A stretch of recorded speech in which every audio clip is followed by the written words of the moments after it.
video covers the new features available when you upgrade to EdSmart Engage. The main improvements are broadcasts can now be sent to staff in addition to parents, and you have the ability to create your own school form templates. If you have a look at your dashboard, it should look exactly the same as what you've had previously. The most useful widgets will be My Current Work, Requiring Your Action, this pair here, Apply For and Send a New, where you are able to quickly access templates for broadcasts and applications, and My Calendar, which will show upcoming events that are based on the calendar dates entered in the slips that you've sent to parents for events and activities. Today, I'm going to take you through the creation of a professional development template. I'm going to show you the workflow, and I'm going to discuss user groups for easy maintenance of your templates as staff move within your school.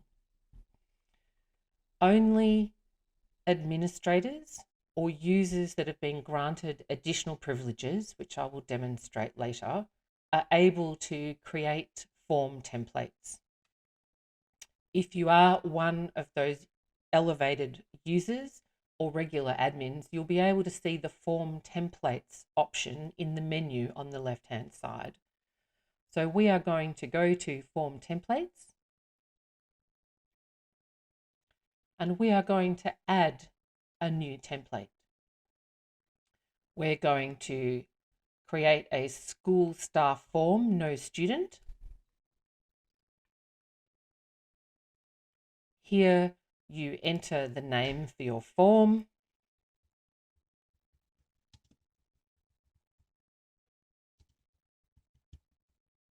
And in this instance, I would like staff to add some additional information to their template just to make it easier to manage within the school. I'm not going to lock the form title, otherwise staff will not be able to add their name and their department. It will stay exactly the same for every form, which would not be very helpful. I can create, or this can be used to create forms on behalf of other people. A description needs to be entered here.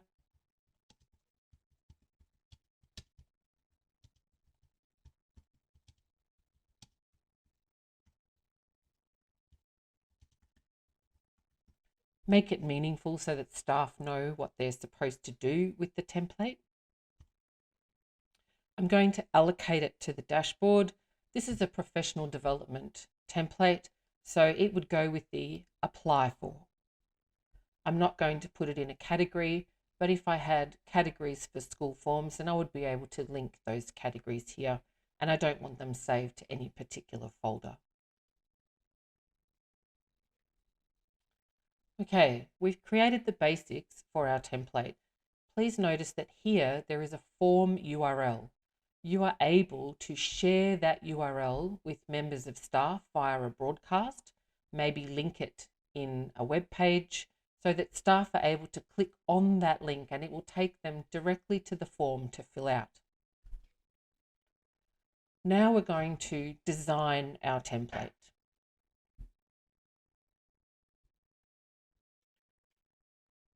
Here we have the basics of a template waiting to be built, and on the left-hand side here are our fields that we're going to drag and drop into our template. So the first thing I'm going to do is I'm going to include a read-only text block, which I'm going to add some information about the form at the top to get people started. I'm going to add a faculty, which will be an option list. With an option list, I'm able to have a number of different choices, and I can use them within EdSmart to do things like have a conditional workflow. I'm able to have other fields become visible or invisible as required. And then I'm able to actually make my forms more feature rich. So I'll deal with this text block first.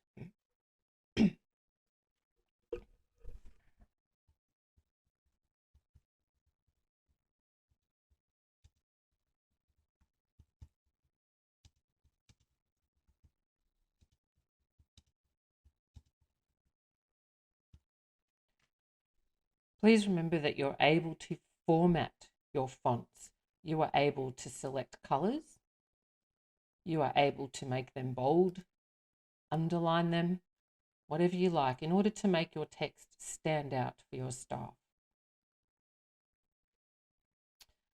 Now, this first field is actually going to be a question about the faculty.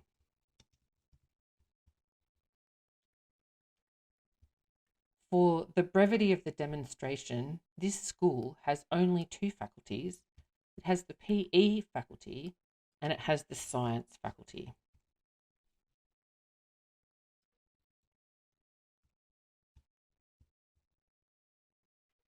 I don't need the additional faculty.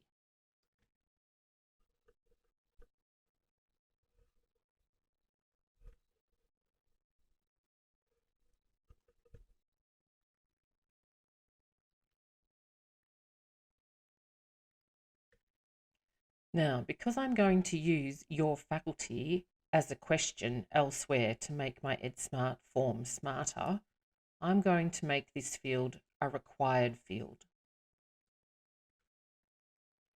Okay, next I'm going to have a text field where I will ask for the PD name.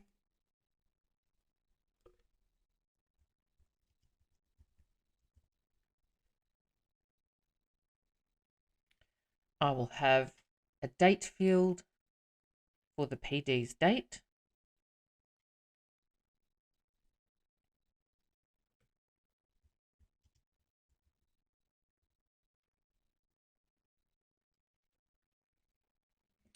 I'm now going to have another option list question because I need to make some more choices in my form. For this one,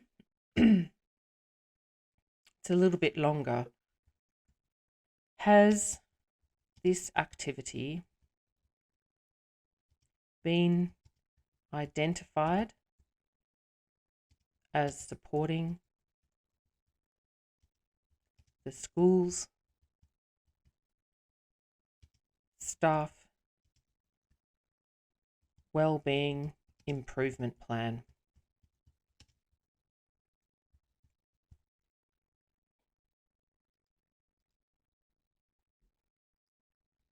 In this case, it's going to be a yes or a no.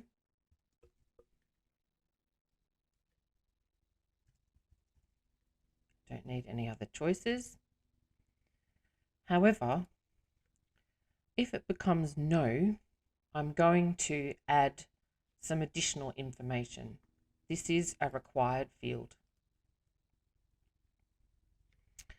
Okay, my additional information is a question about this particular activity, because for this school, staff wellbeing improvement is a priority. So they have an additional question if the answer is no.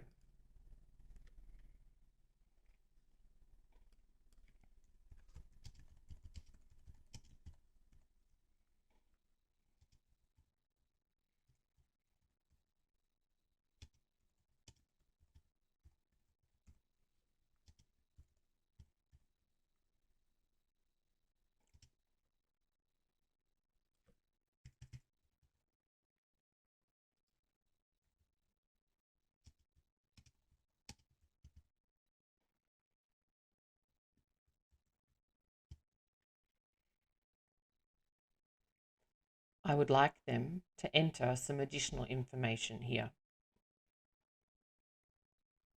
Now this is a required field, but it's not going to be visible because it will be configured to become visible in response to the previous question, but a bit more on that later. Right, an additional text field about the number of hours.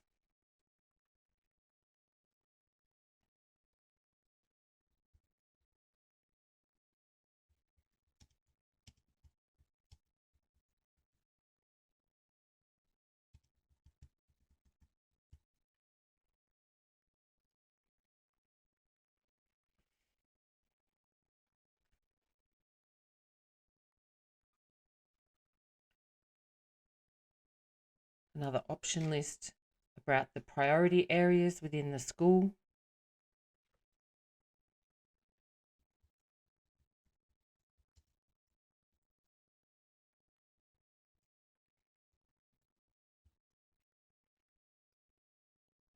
our priority areas.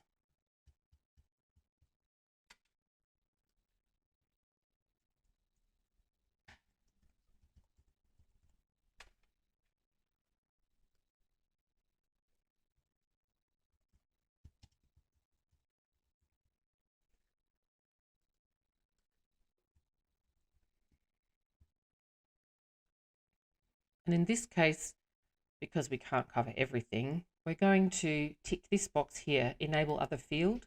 And what it does is it actually opens up another text box for us to add some more information and for an applicant to add additional information. So in here, I'm going to ask for more details.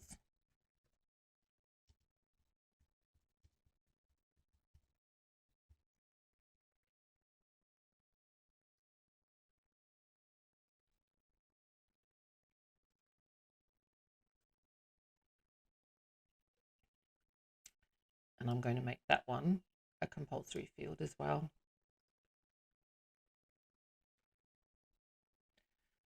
Okay, with professional development, sometimes there's replacement required. So I'm going to ask the question about replacement teaching, again with another option list. Option lists enable you to do a lot more work with one template.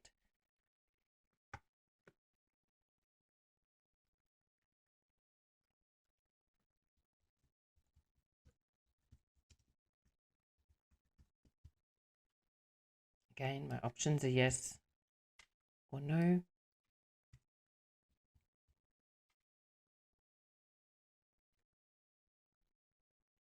And I'm going to not open up the text box this time. I'm going to use a configuration. So this is a compulsory field. And I have one more option list, and that is a question about whether or not this has actually been pre-approved. Schools often have a process within their faculties where staff need to discuss professional development first with the head of faculty before they actually fill out a formal application. And this form works in that style.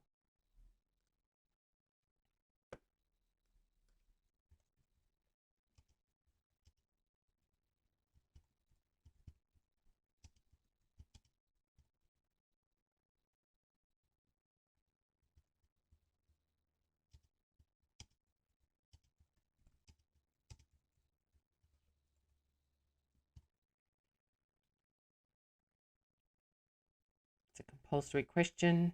Again, 2 responses.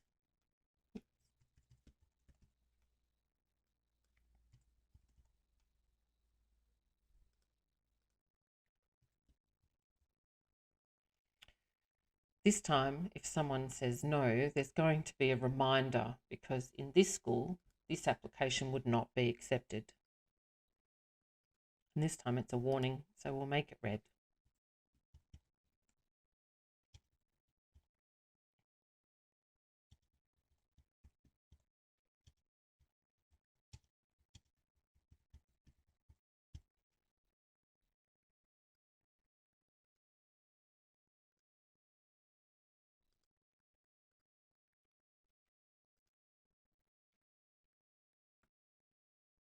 We should also make it not visible.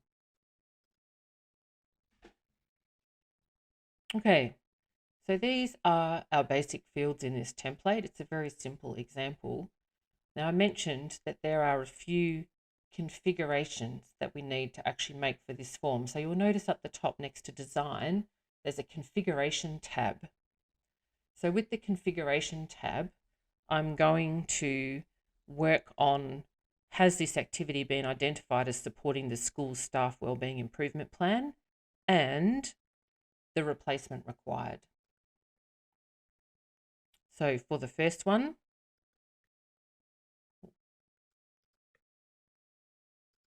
remember to save your template, otherwise all the fields don't show up. Now in configuration, I'm able to select some fields. If the answer to this is no, then I need that next field to become visible. The next field was, how will this PD improve your well-being? And I want that to become visible. I also want the question about replacement required. If the answer is yes, then I need the pre-approval question to come up. So I'll make that one visible as well. And I'll save my template.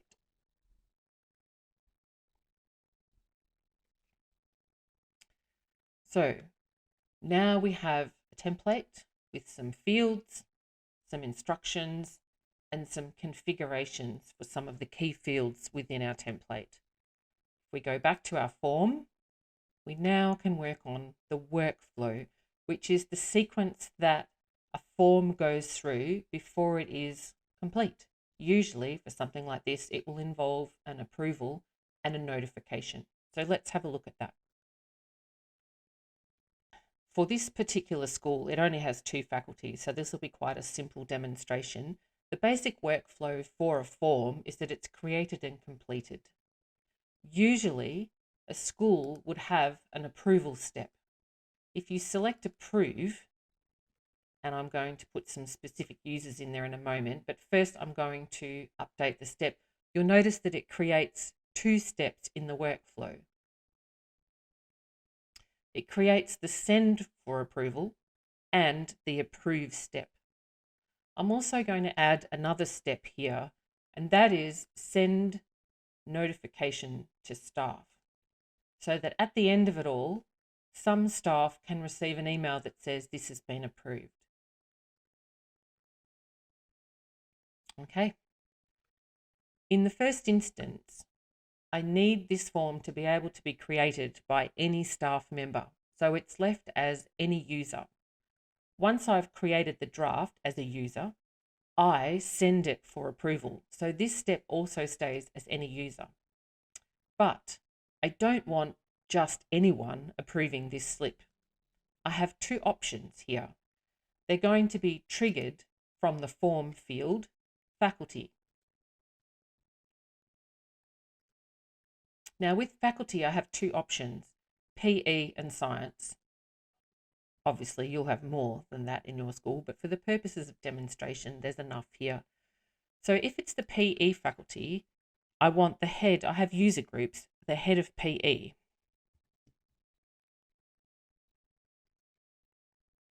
If it's science, then I want the head of science. And then I update the step. And you can see here now the conditional workflow. This is the field, your faculty. If the applicant selects PE, then it will go to the head of PE. If they select science, it'll go to the head of science. And because these people are busy, I'm going to give them a reminder. So after 2 days, they will receive a reminder if they haven't already approved the form.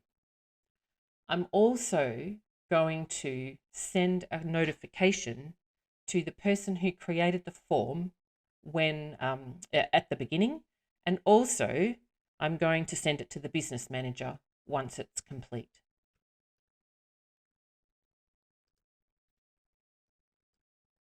So this is going to go to the form creator, the applicant, and the business manager. Now you'll notice here that this business manager has a bracket with 1 person in it. This is a user group. So for all of my workflow steps, I have used user groups, except for the form creator, which is just an identity. I'll explain a little bit more about that in a moment. But if you have a look at this workflow now, we've got an approval, and once it's approved, an email will be sent to these 2 people so that they know that it's ready. The form creator would be able to see that the form has been approved in their dashboard, but sending them a notification just gives them an additional reminder that it's been done. If you put individual staff in these approval steps, then what happens is when those staff change roles, you need to go into each template that they are in and you need to update the person who is carrying out that role. If instead I go to the settings page, again, this is an administrator's function, and I go to user groups, you can see these user groups within the school. These ones only contain a single person. So a user group does not have to be more than one person. The best way to think of a user group is if you need approval within your school for a particular activity or for a particular form, what is the role that that person or those people are carrying out as they approve that form? Once you know the role, create the role and then add the people. So if I create the role here, Head of Faculty PE, I can then click on it. If I need to add more people, I can just add a user to the group. Or if this person is no longer the Head of Faculty PE, I can remove them and I can add the new person. So all I need to do is update the user group, and then any form that requires the head of PE to be involved will always be up to date. It is a lot easier than having individual people. If I go back to my dashboard now, you can see here our apply for upgrade training template link.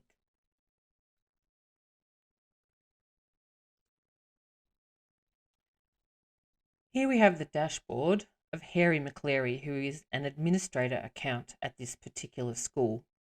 Harry is now going to apply for staff PD.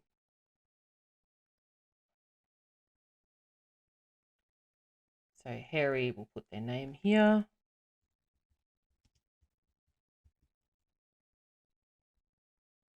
Harry belongs to the science department. The form is for Harry. They don't want it saved to a folder. So faculty, science, PD name.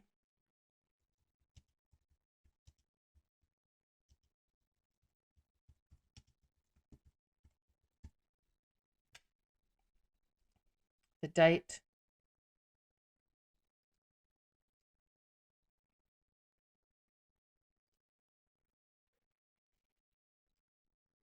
The activity has been identified. The number of hours is 4. The priority area, team building, and replacement is required. And it's been pre-approved. But if it hadn't, then I would get this pop-up. But Harry's onto it, and it's been pre-approved. So now they're going to save and send it for approval. You could request that they attach a flyer for the professional development if you would like some more information, but in this instance, it's not required.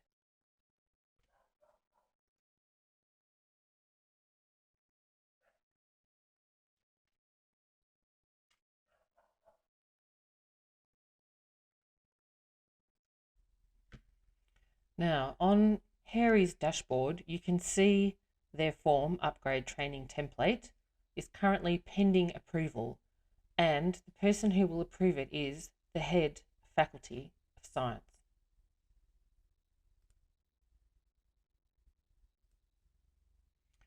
For this school, the head of science is actually Muffin McClay.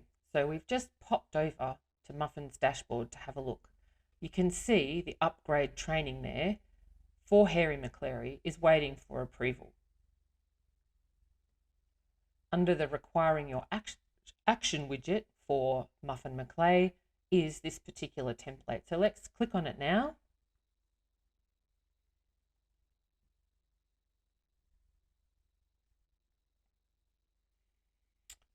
All looks good to me. Let's approve it.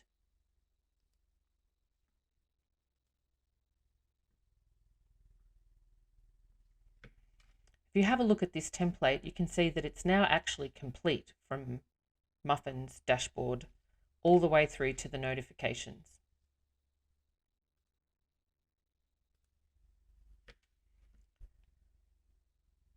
Back on Harry McCleary's dashboard, Harry McCleary can see that the form has been complete. In this instance, it's been approved. Harry will also have received an email notification advising them that their application has been approved. A notification will also have gone to the business manager. So let's just have a look at their dashboard. So on BITS's dashboard, BITSA being the business manager for this particular school, they can see the completed application for Harry McClary. Now, if you have a notice here on the left-hand side, there isn't anything that suggests templates. So BITSA Maloney is a regular user of EdSmart. That means that BITSA can't access all of the templates, and BITSA can't access anything that they are not part of the workflow for. BITSA did not need to approve Harry McClary's application. However, by sending BITSA a notification, BITSA is able to access this form and see what it contains. If they had not received a notification, then they could not have gained access to this particular form because they had nothing else to do with it, and they're just a regular user of the platform. It's important that you remember administrators in EdSmart have access to everything, whether or not they are involved in the workflow. We really recommend that schools only have a few administrator accounts, maybe a principal, assistant principal, perhaps someone senior in the office, but the remaining accounts should be regular accounts with elevated permission. So let me just show you how to do that now. So here we are back at Harry McClary's account, the dashboard view. You can see the users, form templates and reports are now visible on the left-hand side because Harry McClary is an administrator. So under settings, there's a section called user groups and users. Now I'm going to search here for some of my regular users. If we have a look for BITSA,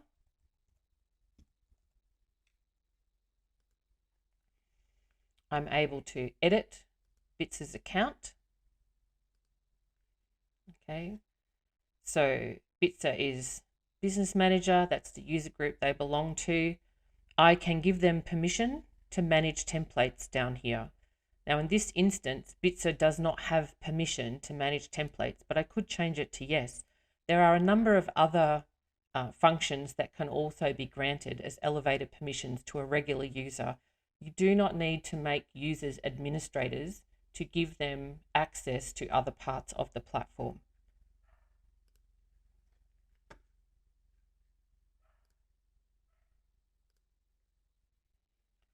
Just remember too, you can also control access to templates, access to other parts of the platform for a whole group of users.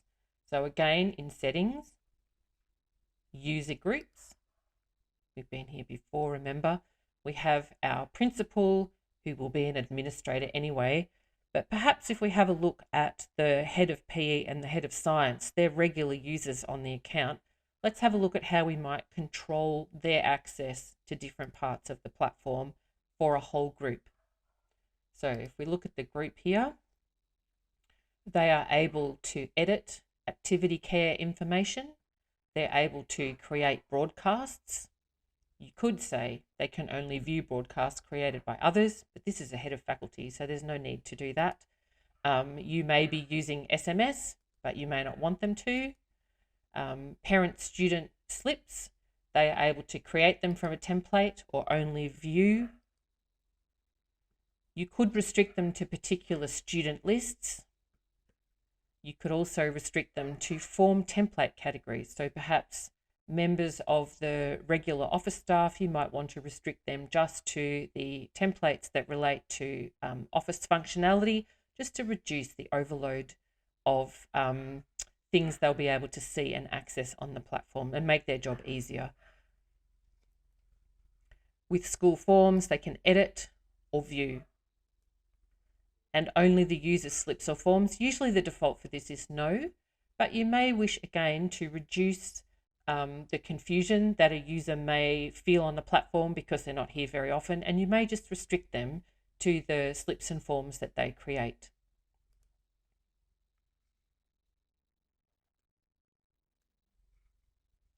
Now, one last thing before we finish this recording. If you go to your broadcast template, so just your default broadcast, this time I'm going to send a staff notice. So this is a new function as part of the Engage upgrade. I'm not going to send it to parents, I'm going to send it to users. So now I can send it to user groups, I can send it to multiple user groups. I can also type in individual names.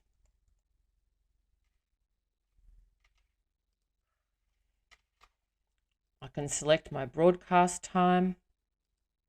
I'd like it to go as soon as I've completed it, so the time in the past makes that happen. I don't wish to use SMS. I don't want to save it to a folder. I could send a copy to a particular group of users, but in this instance, I'm already sending it to staff anyway, so there's no need to do that.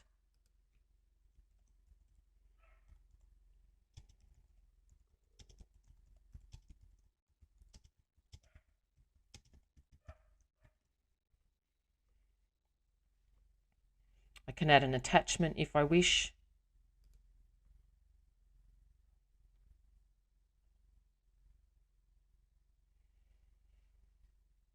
And I'm going to queue my broadcast to send because I'm fine with it.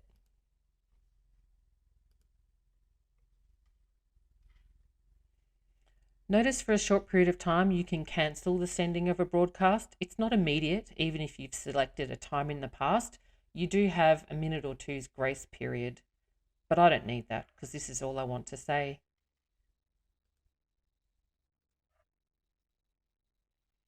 Notice now on Harry McClary's My Current Work widget, you can see the staff notice has been sent and the application's been approved. So their work is done. Now, there's an awful lot that you can do with the EdSmart platform. Maybe you've been using it for a while, or maybe you're new. So a good place to go if you're not sure how to do something in particular, go to the Help button up the top.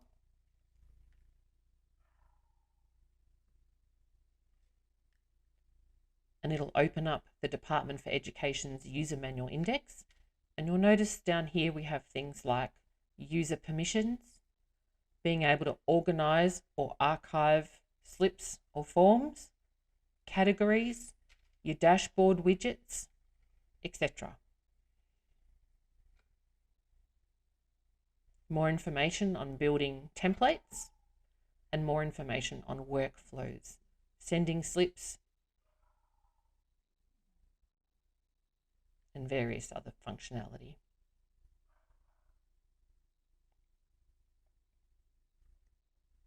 And don't forget, if you found the article helpful, click yes.